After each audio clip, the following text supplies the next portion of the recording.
Just a minute, please.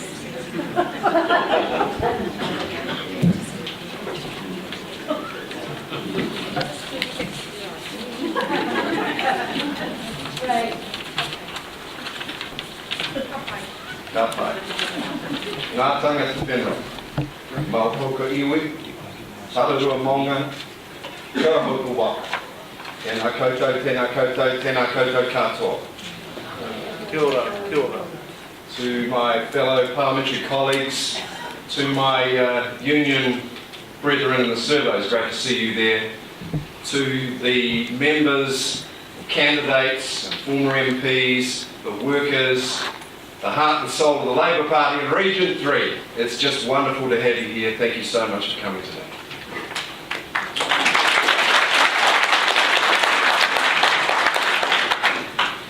Today we're embarking on a new kind of contest for the Labour Party. Today, this next 2 weeks, we're going to be choosing a leader who can unite the party around the common cause of defeating National and installing a Labour government in 2014.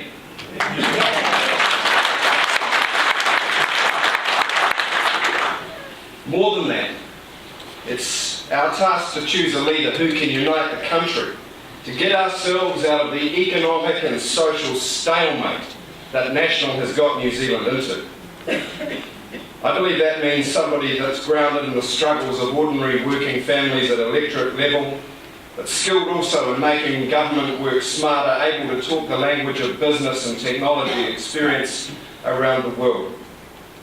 I'm proud to be part of a Labour Party team. It's a team that I know can win the confidence and trust of New Zealand in 2014.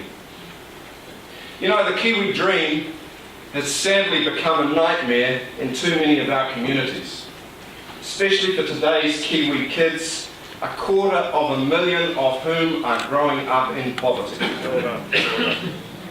Homes that can't afford the food, can't afford the milk, can't afford the clothing, can't afford the shoes, can't afford the warmth that our Kiwi kids have a right to expect. We are firmly on track to becoming a deficit generation, the first generation for a long, long time where the children do worse than their parents.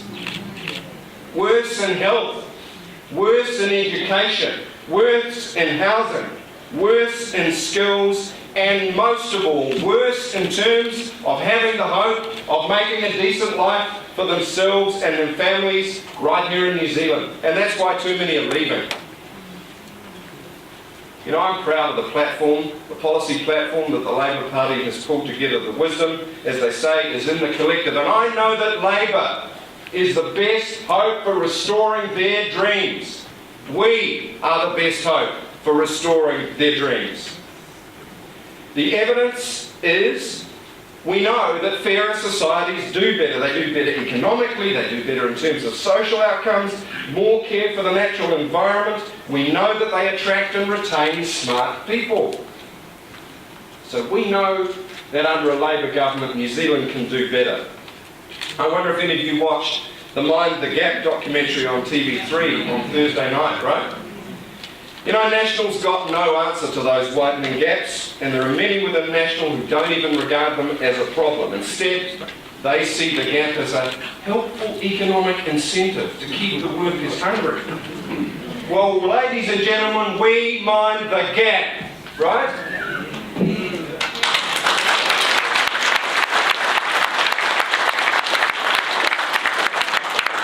We mind that what was sold as laissez-faire turned out to be laissez-unfair.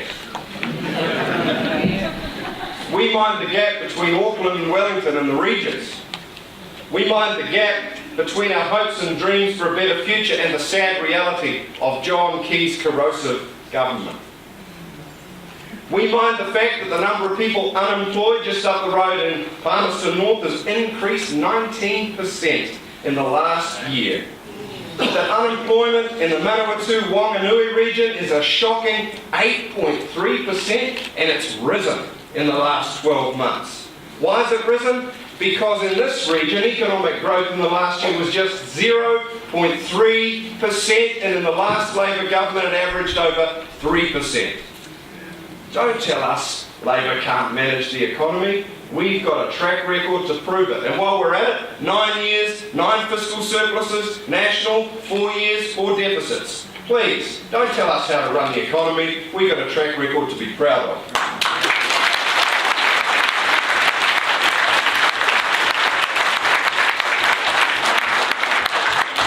What those numbers add up to is too many New Zealand families just struggling, just doing it tough, working longer hours, doing multiple jobs to do the best for their children, like the taxi drivers I met in Auckland, working 14-hour shifts for $5 an hour.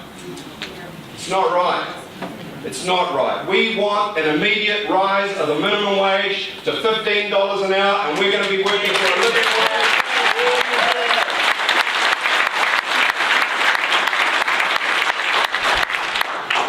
Meanwhile, the very wealthy continue to prosper from National's humongous tax breaks and an overheated property market in which they pay no capital gains tax. Guess what? We can fix that.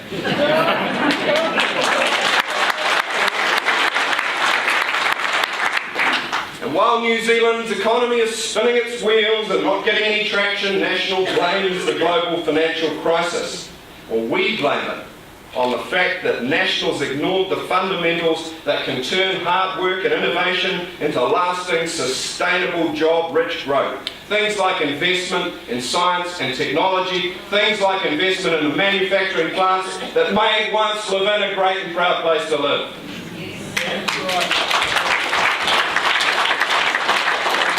Meanwhile, National is busy selling off our assets and says we will all be better off when just a few of us can afford to buy what we all already own.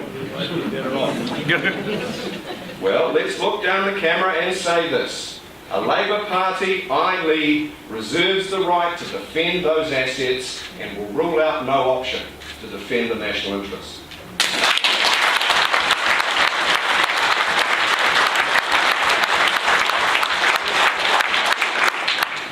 We mind the gap between the regulatory responsibilities of mine inspectors and milk inspectors and the reality that National's budget cuts have contributed to this country's worst modern disasters, Pike River and the Fonterra botulism scare.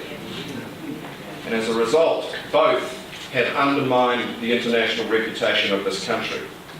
We mind the gap that when it comes to the different treatment of benefit fraud and tax evasion, National would have us believe it's all the beneficiaries' fault. Well, according to that doco, there's about $25 million of benefit fraud and there's $5 billion of tax evasion. Which bucket are you going to drink out of first?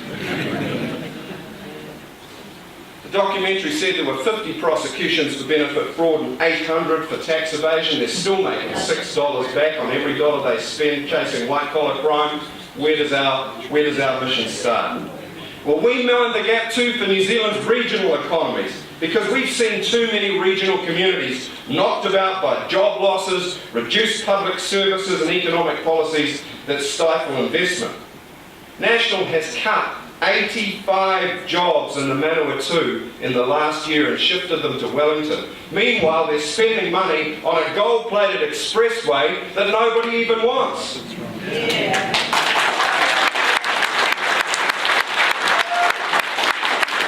Well, here's a little word to Kapiti. If you can slow them down in the Supreme Court, well, we'll be happy to repeal that motorway as soon as we get there.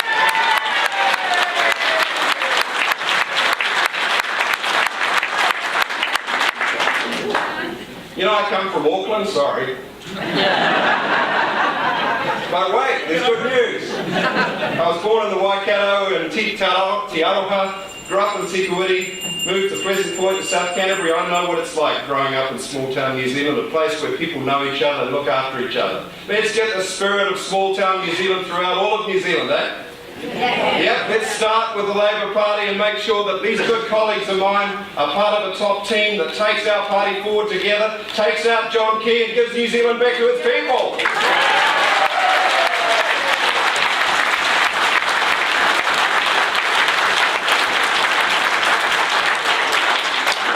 Ladies and gentlemen, like you, I am just so thrilled. I'm so excited because whatever the outcome of this race, Labour has got better days ahead. Yes, whatever the outcome of this race, New Zealand has got better days ahead. And whatever the outcome of this race, we are going to go forward and the red tide is rising and we are going to take out that beehive and we're going to take New Zealand forward. Are you sure?